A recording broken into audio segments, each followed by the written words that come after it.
aulas sábado, né? Que nós temos os sábado letivo, assíncrono, e para isso nós temos atividade. Então eu postei lá, eu demorei um pouquinho, acabei me atrasando um pouco no sábado, então para quem entrou mais cedo eu postei só à noite. E está lá no Moodle. Eu coloquei para esse sábado assíncrono, uma revisão do nosso conteúdo que a gente fez presencialmente. Então a gente tinha iniciado o processo de fundição e aí eu fiz um videozinho de uma revisão dessas aulas, né? E postei uma tarefa referente a esse conteúdo lá no início. E aí nesse conteúdo que a gente passou, então, né, nessa tarefa, né, que ela está postada para o dia 17, que é nas quintas-feiras. Então, quinta-feira é a data que eu estou colocando aqui para a entrega das nossas atividades assíncronas. Assim, quinta-feira, acredito que é um tempo razoável entre a nossa aula síncrona, que é agora, e até quinta-feira, a gente faria essas tarefas assíncronas, e a tarefa assíncrona, ela vai valer uma presença e mais nota, ou seja, a gente vai ter uma avaliação contínua. Então a gente vai ter várias tarefas, essas tarefas vão valendo nota. Eu não quantifiquei ainda quanto que vai valer cada tarefa, mas em princípio vai ser valores iguais, né? Então cada tarefa tem o mesmo valor. Eu digo que eu não quantifiquei, que eu não sei o número de tarefas ainda, não fiz essa continha. E no final do semestre a gente tem a somatória de todas, ou a média de todas as tarefas, todas elas com o mesmo valor. Então a gente vai formando a nossa nota com isso, né? Com essas tarefas que vão ser entregues nas quintas-feiras e valendo uma presença. A nossa disciplina é de 2 aulas por semana, então considero nessa aula síncrona uma presença e na entrega da tarefa mais uma presença. Aí fazendo as duas na semana. No final do curso, no final do semestre, a gente faz um balanceamento de tudo isso, vê o que precisa, a gente pode ter atividades também complementares de nota e de recuperação. Tranquilo? Alguma dúvida aí com alguém? Se nesse momento, gente,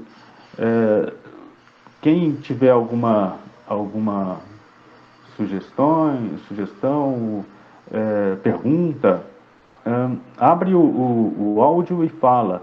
Há a opção também de colocar no chat, mas no chat eu vou ter um pouco mais de dificuldade para ver, uma vez que quando eu compartilho tela já não vejo mais o chat de direito. É uma opção, né? Mas abre o microfone e fala, e acho que vai ser mais fácil para nós. Beleza? Tudo Professor, tranquilo? você poderia deixar os prazos de atividade até para sexta? Então, Guilherme, é assim, né? Na verdade, poderia ter deixado até para sábado. O que eu pensei nisso, né? Porque como vocês vão ter aula depois na terça, quarta, quinta, não sei como os outros professores estão se organizando. Todos eles vão ter tarefa. Aí se todo mundo deixar para uma semana, vai acumular tudo de uma vez. E aí para vocês vai ser um tumulto. Aí eu pensei, quinta-feira talvez seja um período legal. De qualquer forma, a gente pode reavaliar isso, sem problemas. Mas eu penso assim, é bom a gente evitar o acúmulo, né? Entrega Eu de acho tudo, melhor na quinta mesmo. né? Eu Bom, particularmente acho. vamos começar fazendo isso então. Vê aqui, quem acha razoável ter na quinta, põe no chat aí número. Põe que de quinta, quem tiver concordando com isso, põe no chat aí. E, e, quem, e quem preferir outro dia, escreve o dia da semana. Na quinta tá vindo forte aqui. Bastante quinta, que é de quinta. Quem preferir outro dia, que se for quarta, por exemplo, escreve por extenso, né? Se for sexta, tá beleza? Bom, tá vencendo a quinta aqui, não deu nenhum outro dia diferente, né? Então, por hora é quinta mesmo. Acho que é razoável, né? Para não acumular tanto. com vocês. Tudo bem? Então, repetindo aqui o que eu tinha colocado, nós temos uma tarefa, eu fiz um resumo, né, das aulas presenciais, está num vídeo, e seguindo essa aula, aí nós temos uma tarefa. A tarefa vai ser entregue na quinta-feira. Quinta-feira até as 23h59. Espero que você não deixe para a última hora, senão não vai dormir bem, né?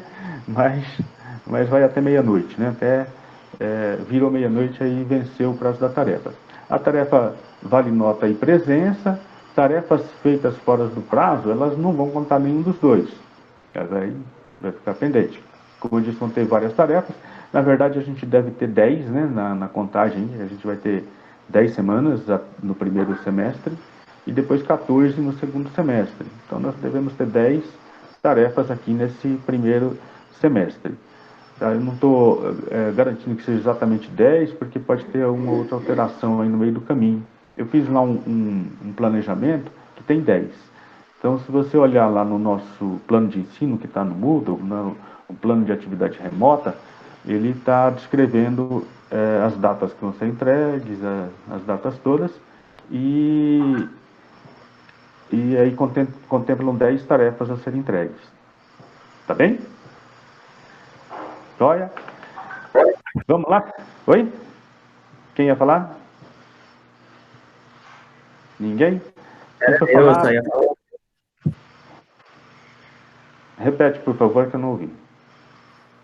Era eu, professor, só ia falar ok. Ah, beleza. Tá joia. Bom, então, vamos Professor, dar... Fale, Guilherme. professor, esse mestre, como tá casa acabando, ele vai ter prova? Não entendi. Se vai ter prova? Ah, vai. Na verdade é assim, né? Como é que a gente desenhou? Você fazendo as tarefas todas já é suficiente para aprovação. Mas, se não conseguir o desempenho suficiente nas tarefas, aí nós estamos prevendo uma prova lá no final. Essa prova vai ser também pelo Moodle, vai ser também à distância, né? Mas aí tem tempo controlado, tem uns formatos no Moodle que disciplina isso melhor, né? Para que a gente possa fazer uma prova legal. E mesmo assim não conseguindo, a gente ainda teria uma atividade de recuperação. Normalmente, vocês já sabem disso, né? As recuperações são bem mais complicadas, né? Mais trabalhosas, até porque pela forma de cálculo que você pega a média mais nota de recuperação, é isso que você tem que recuperar, é bem mais difícil. Então vamos nos esforçar, né? Vamos manter a disciplina de fazer as tarefas toda semana, que vai ser bem mais tranquilo, vai ser bem mais saudável. Vai exigir uma disciplina sua, com certeza, vai exigir aí a disciplina de toda semana, tá fazendo a atividade, postando, mas feita essa disciplina, você vai ver que vai ficar bem mais tranquilo o seu semestre. Se não fizer, realmente vai complicando um pouquinho, porque primeiro que uma prova ela é geral do semestre todo, já é um conteúdo bem mais extenso, e a recuperação, como a gente já sabe, ela é um processo mais complicado ainda, né? De a gente conseguir nota via a avaliação de recuperação. Tá bem? Mais alguma dúvida, pergunta? Vamos lá. Eu vou compartilhar aqui uma tela da aula de hoje para a gente dar sequência nas nossas atividades. E deixa eu me ver aqui.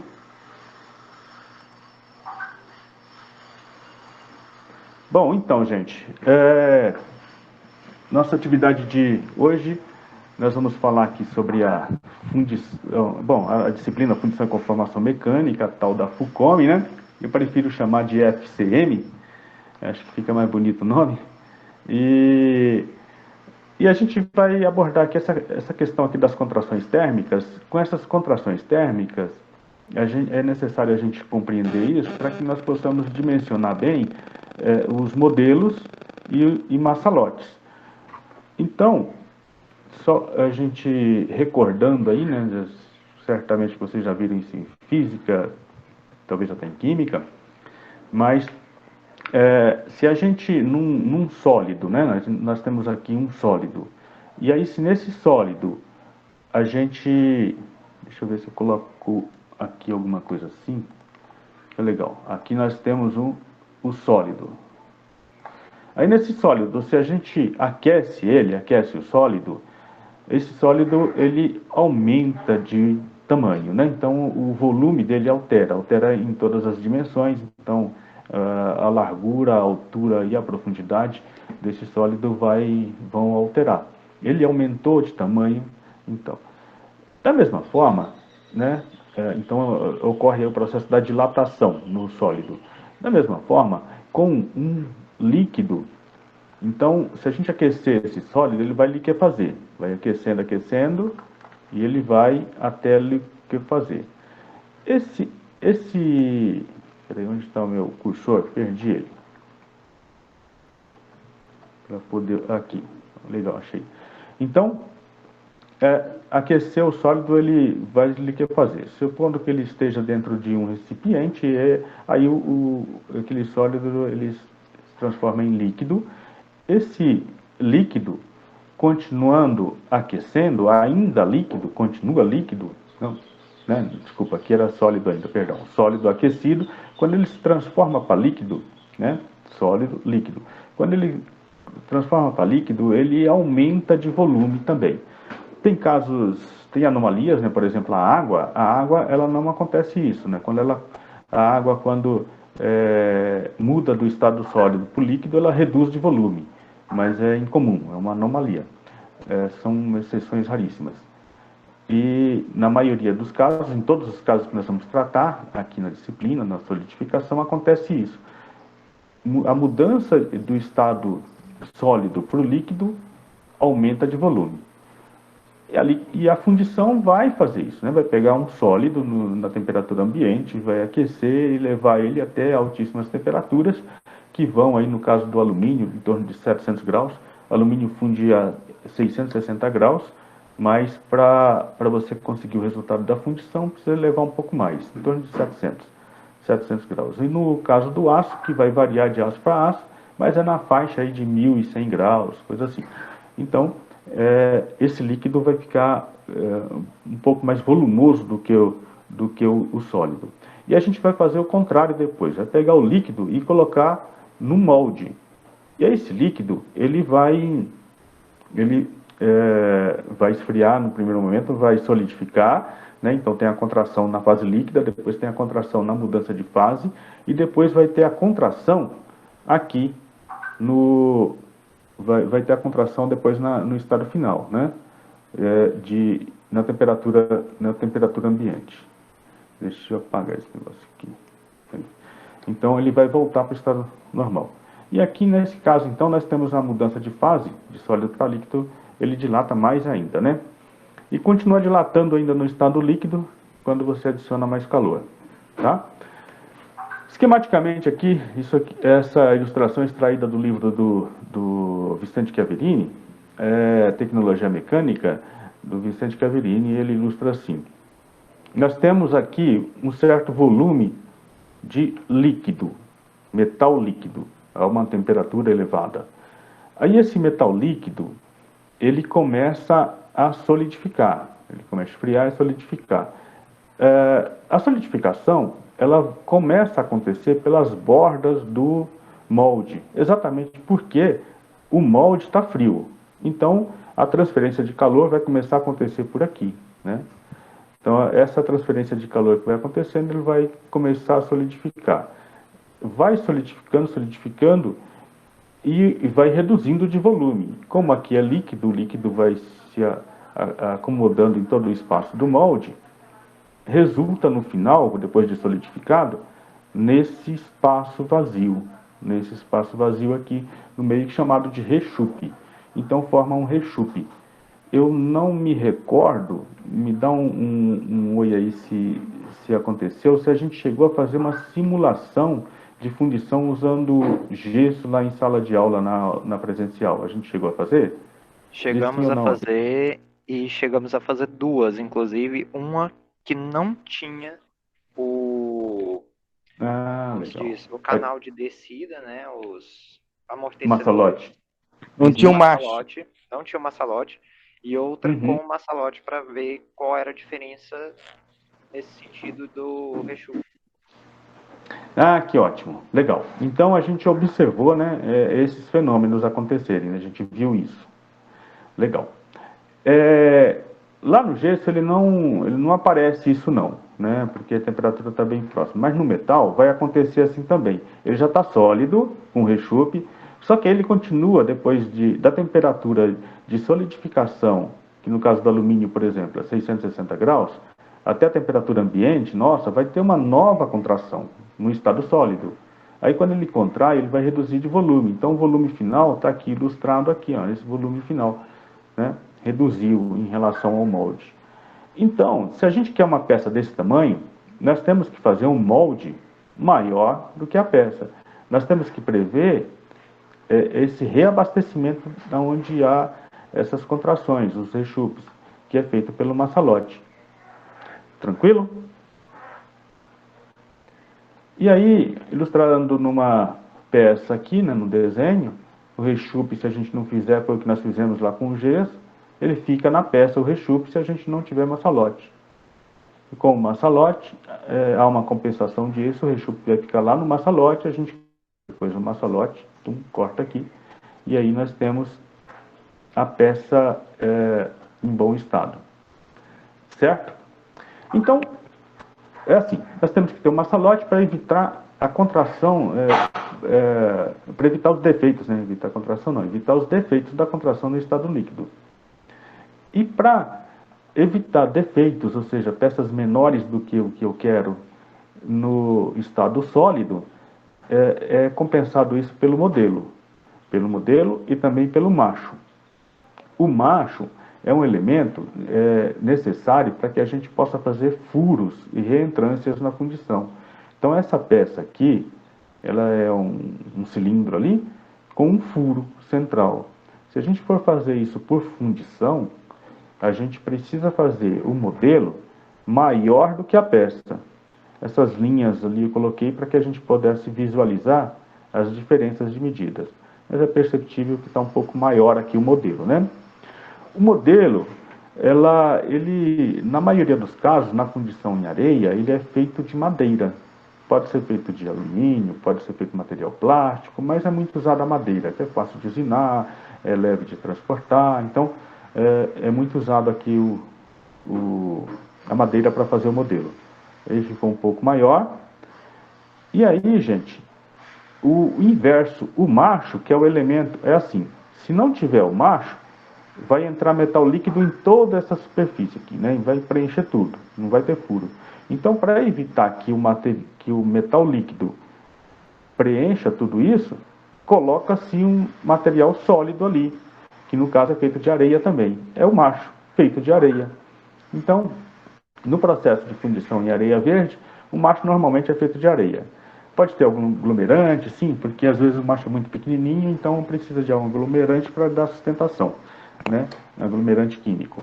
Se não, é areia e argila, né? Que aí aglomerante é a argila. Então, feito esse macho é feito numa matriz, e aí lá no molde ele é colocado ocupando esse espaço. Ele ocupa esse espaço, então o metal líquido enche o restante, fica isso aqui depois que eu tiro o macho daqui de dentro, desfarelo a areia que está aqui dentro, fica a peça intacta. Mas o interessante a notar é o seguinte: o modelo precisa ser maior que a peça.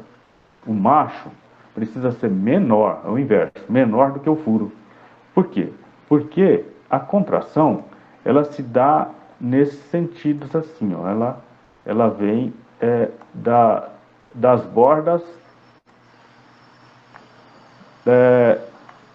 para dentro, quer dizer, vai reduzindo. Então, quando acontece a contração térmica, o furo vai aumentar de tamanho, o diâmetro externo vai reduzir e o interno vai aumentar. Então, a compensação disso é feita pelo macho ali, tá? Beleza. Então, gente, para que nós possamos trabalhar com isso, é preciso conhecer das propriedades do material, como é que eles acontecem. Nós temos aqui temperaturas típicas de solidificação, até a temperatura de ambiente, as contrações típicas da temperatura de solidificação até a temperatura ambiente de alguns metais. Que nós vamos primeiro falar sobre o modelo. E quem cuida dessa parte sólida, né, é o modelo. Então, da solidificação até a temperatura ambiente. A gente chama de, vamos chamar isso de alfa, né, essas contrações. Então, os aços dependem de uma variedade grande de ligas de aço, mas varia aí de 1,5% a 2% de contração. Ferro fundido contrai bem menos, os alumínios eles contraem um pouco mais, né?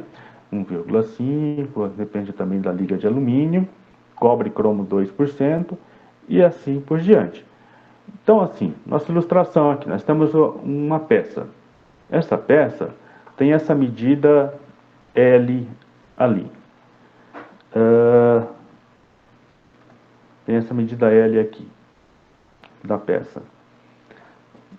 Eu estou chamando de L de peça, LP peça, né? Se a gente for fazer o modelo para fundir essa peça, ele precisa ser maior. E essa medida, claro que todas as medidas vão mudar. Estou ilustrando só a L, mas pode ser aqui a X, a Y, sei lá, né? Todas as medidas. Todas elas vão alterar. Mas olhando só para a L, eu tenho aqui a medida L do modelo. E aí a nossa conta que a gente precisa fazer para calcular essa dimensão vai ser a medida do modelo, né? A medida L do modelo vai ser a medida da peça dividido por 1 menos o alfa.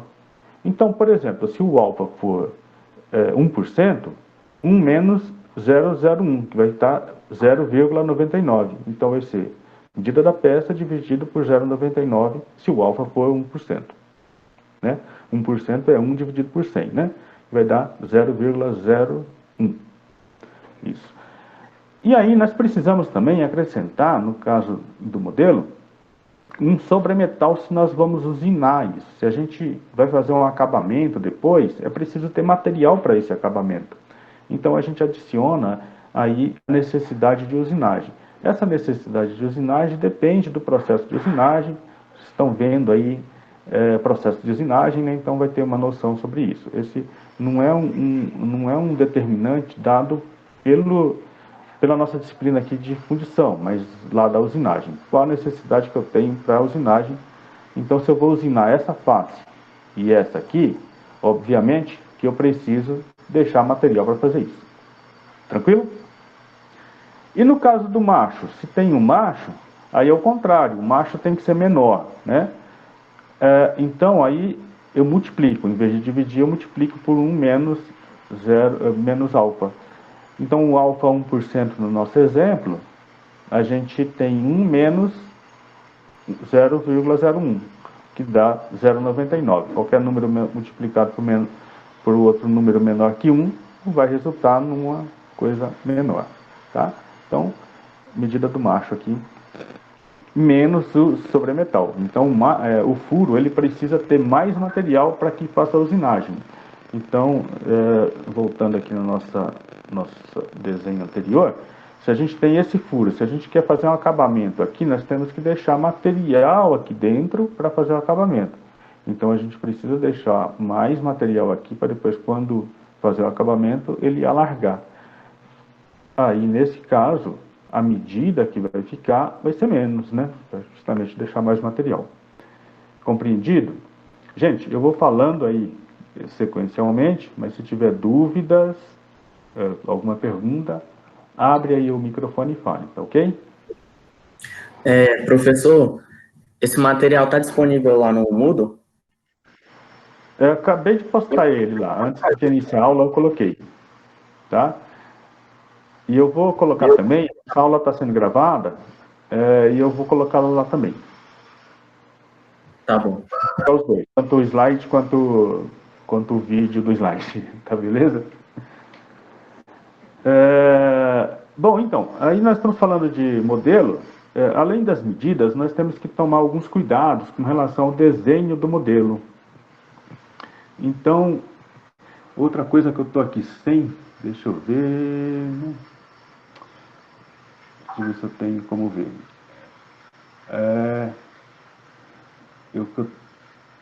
Não vou. Não, mas me falem aí, por favor. Outra coisa que eu tô sem aqui, gente, é sem a hora, sabe? O tempo meu. Então, que horas são agora, por favor? São 10h40. 10h40. Não, tá bacana. A nossa aula vai até 11h10, né? Joia, dá tempo da gente completar isso aqui. Obrigado. Mas se estiver chegando aí perto, vocês me avisem, por favor. Que eu aqui na minha tela acabei perdendo. Vou arrumar um jeito de controlar o relógio aqui. Mas por enquanto está sem. Vamos lá. Então, assim, uma forma de... o desenho do modelo, ele precisa ser também feito de tal forma que evite problemas. Então, olha aqui. Como há contração, olha o que vai acontecer. Esse daqui vem para dentro, né? Então, deixa eu riscar aqui para que a gente possa ver melhor. Esse aqui estica, né? Esse também vai... Opa, desculpa, esse aqui que é furo interno, né? Tem um furo aqui, ele vai ir para lá. E vai haver então uma tração. Então, se a gente faz uma fundição exatamente assim, há essa tração aqui. Aí tem como evitar essa tração? Não, não tem como. Mas tem como evitar que fique aqui com uma tensão muito forte, que há defeitos, né? Outra coisa, toda vez que a gente tem cantos vivos, tem canto vivo aqui, ó, a gente tem problemas com chamadas concentração de tensão. Concentração de tensão é quando, bom, ilustrando assim, quando toda vez você provavelmente já observou que num canto de uma janela, por exemplo, de uma porta, é mais suscetível a uma trinca. Nesses cantos vivos, eles estão sujeitos a essas chamadas concentrações de tensões. E aí ocorrem trincas. Para evitar isso, o que se faz? A gente, no caso das portas e janelas, faz um reforço, normalmente faz uma viguinha, então evita. Mas no caso das peças metálicas, põe um raio. Então, o que a gente faz normalmente com isso é botando um raio aqui, peraí, perdi o meu... Aí, aqui. Então a gente faz assim, ó, põe um raio, tá? As ilustrações a seguir mostram isso aqui. Então, uma forma tá exagerado para que a gente possa ver, né? Mas o que se faz com relação a esse formato anterior é isso aqui, ó. A gente pega o que era retinho e converte em uma coisa mais faz uma pequena curvatura, que aí quando houver essa contração, essa tração, aí tem um espaço para ele acomodar. E aí reduz aí a possibilidade de tensões exageradas. Também está exagerado o raio, faz raios aqui, evita sempre canto vivo, então raios em todos eles, né? Então põe raio. E uma outra coisa, que é para extrair o modelo lá do molde. O modelo, como nós já vimos, ele é colocado, ele posicionado nessa forma aqui e enche de areia aqui em cima, compacta areia. Depois é preciso extrair o modelo, então vai precisar puxar ele. Quando puxar, se essa linha é retinha aqui, há uma grande chance de arraste da areia, então vai danificar o molde, vai arrastar areia junto, danificando o molde. Para que reduza as chances desse arraste, se faz um ângulo de saída. Então, aqui constrói-se um ângulo de saída aqui, ó. Ficou bem feio o meu ângulo aqui. Para apagar essas coisas. Então, e o ângulo de saída está ilustrado agora nessa nova peça. Exagerado também, né? Exagerado, um ângulo não precisa ser tão grande assim. Normalmente 2 graus é suficiente, às vezes até menos. Mas o de praxe é usar em torno de 2 graus o ângulo de saída para facilitar a retirada da peça. Tá? E aí tem outras coisas que a gente pode... Olha lá, o ângulo de saída ó, 2 graus. Então, outras coisas que podem ser feitas, né? A gente, aqui, cria ângulo de saída. Ali, se a gente, olha lá, imaginando de novo, eu estou compactando a areia aqui em cima. A areia vai ficar aqui, ó, nesse espaço e nesse ali. Aí a saída dessa peça, a lógica dela por esse ângulo de saída vai ser puxando aqui para baixo, extraindo do molde daqui por baixo. Mas quando fizer isso, vai ter areia ali e vai impedir. Então, esse tipo de construção, ou a gente resolve com macho, ou a gente simplifica o modelo, né? Aqui o ângulo de saída foi feito e aqui a gente simplificou esse modelo, evitou aquilo lá.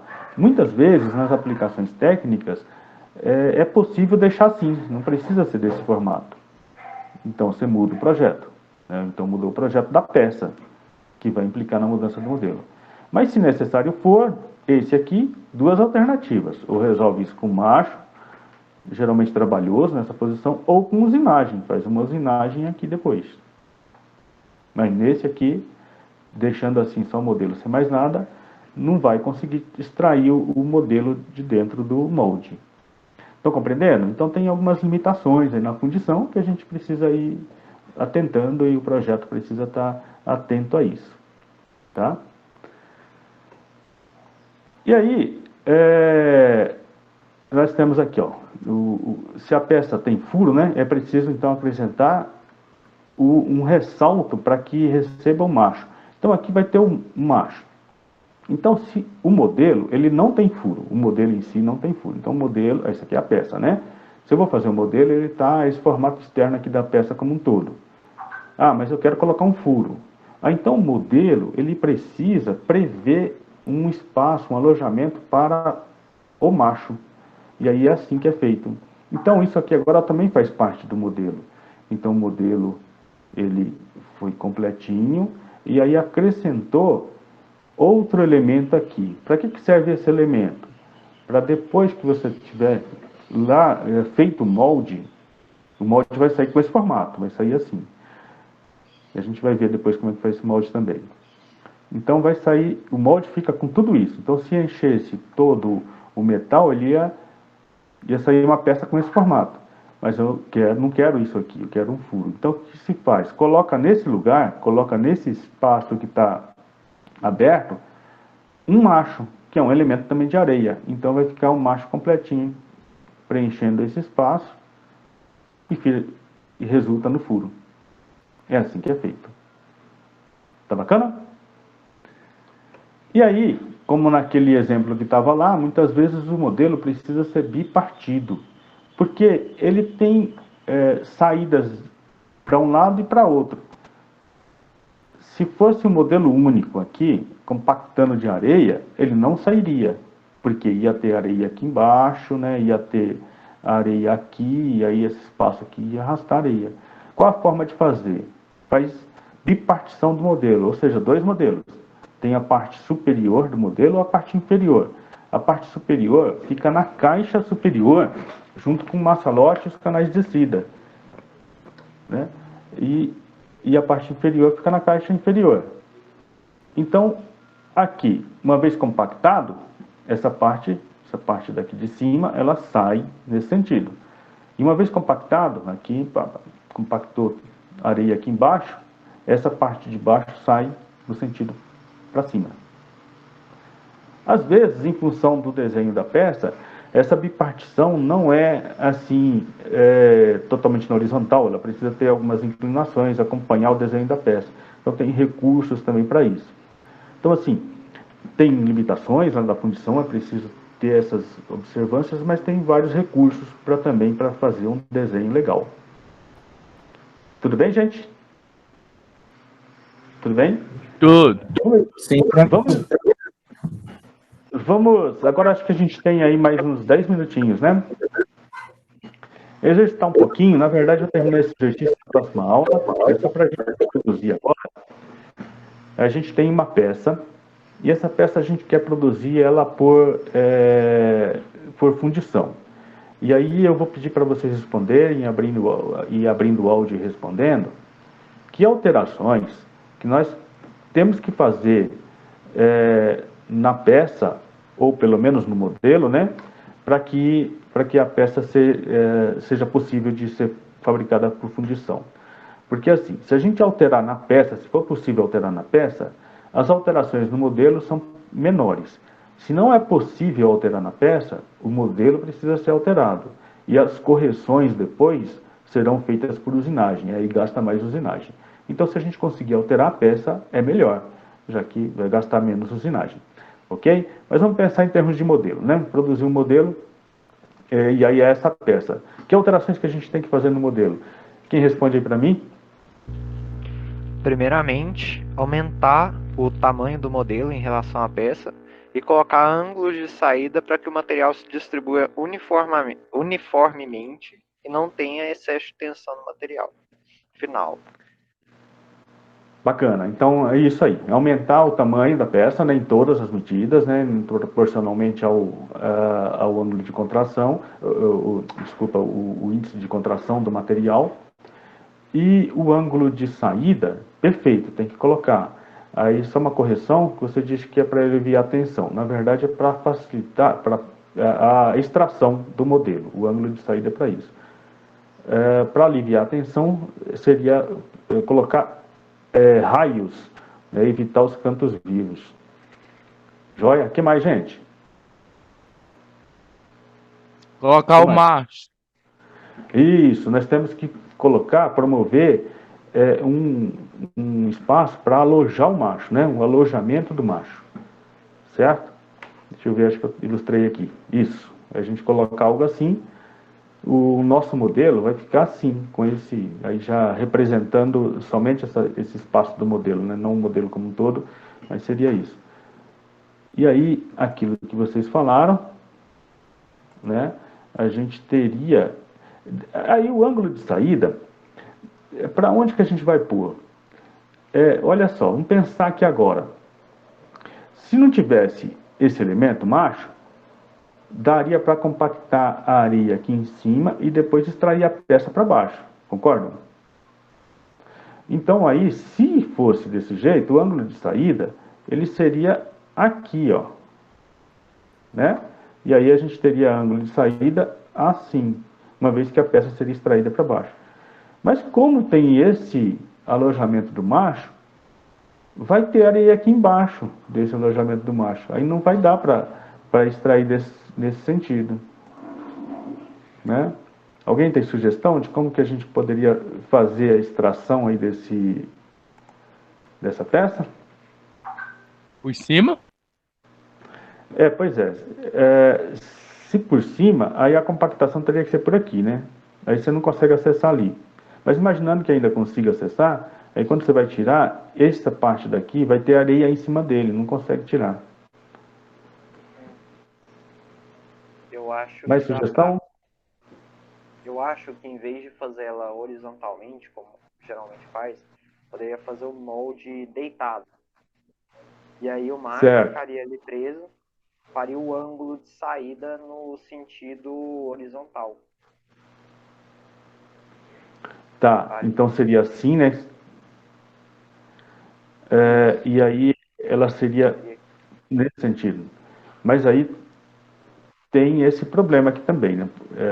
Então, assim, está compactando a areia aqui, aí esse pedaço aqui, ele sai para lá, mas aquele lá não sai, porque eu estou compactando, né? Ele não consigo tirar, porque aqui vai ter areia, não consigo tirar para cá. Aí se eu tirar para cá, vai ter areia aqui. Aí qual a alternativa? Quebra o molde. Isso, nós temos que vir partir o molde, né? Então, o que a gente faz numa alternativa dessa? A gente faz exatamente isso, ó. A gente vem aqui e faz a bipartição do molde. Espera aí, minha canetinha não pegou não. Aqui. Faz a bipartição do molde aqui. Aí, se a gente fizer a bipartição do molde, né? Imaginando agora, eu compacto a areia nesse sentido, o molde pode ser retirado para lá. E essa outra parte, compacta a areia nesse sentido, ele sai para a direita, compacto aqui e ele sai para a minha direita, né? Aí a gente consegue fazer. E o alojamento molde, inclusive, o alojamento, ele pode ficar somente numa parte, né, só na caixa inferior, e como a superior vai ficar um vazio mesmo, aí você coloca o molde lá, o macho lá alojado. Bom, aí você consegue fazer bipartindo esse modelo, a gente consegue produzir por fundição essa peça com um furo, com tudo. E aí o ângulo de saída já muda, né? Porque aí, como ele extrai nesse sentido, aí o ângulo de saída tem que ser feito assim, ó, para cá, né? Ângulo de saída. E aqui, raio, obviamente, né? Então, raio e ângulo de saída, tá? E aí funcionaria. Perfeito, gente? Legal? Sim. Joia. Ó, então, vamos ficar com essa atividade, dá uma olhada nela aqui. Nós temos a atividade para fazer, nós temos as tarefas, né? E aí na próxima aula a gente retoma esse assunto. Dê uma olhada lá com calma, como é que você faria esse processo. Na verdade já está lá resolvido, é só questão de... Mas procure imaginar como é que seria isso e a gente vai, vai retomando na próxima aula esse assunto aqui. Tá feito? Beleza.